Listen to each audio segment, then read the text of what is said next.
are foreign.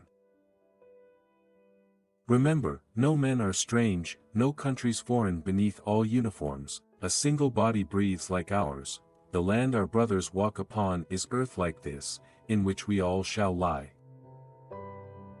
They, too, aware of sun and air and water, are fed by peaceful harvests, by war's long winter starved. Their hands are ours, and in their lines we read a labor not different from our own. Remember they have eyes like ours that wake or sleep, and strength that can be won by love. In every land is common life that all can recognize and understand. Let us remember, whenever we are told to hate our brothers, it is ourselves that we shall dispossess, betray, condemn. Remember, we who take arms against each other. It is the human earth that we defile.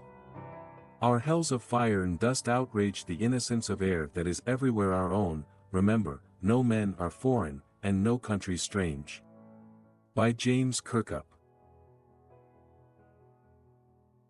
No men are foreign Hindi translation of summary. यह कविता लोगों को यह याद दिलाने के बारे में है कि सभी मनुष्य एक समान हैं, चाहे वे कहीं से भी हों या जैसे दिखते हों। कवि कह रहा है कि अलग अलग कपड़ों और दिखावे के नीचे हम सभी के शरीर एक जैसे हैं और हम सभी एक ही पृथ्वी का हिस्सा हैं।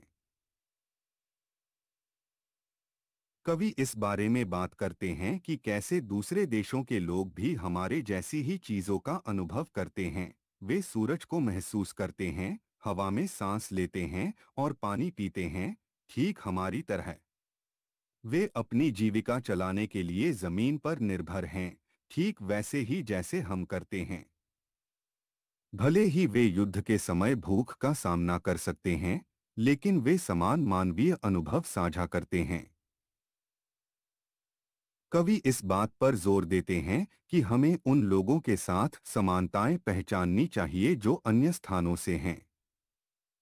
उनके हाथ हमारे जैसे हैं और वे समान काम करते हैं।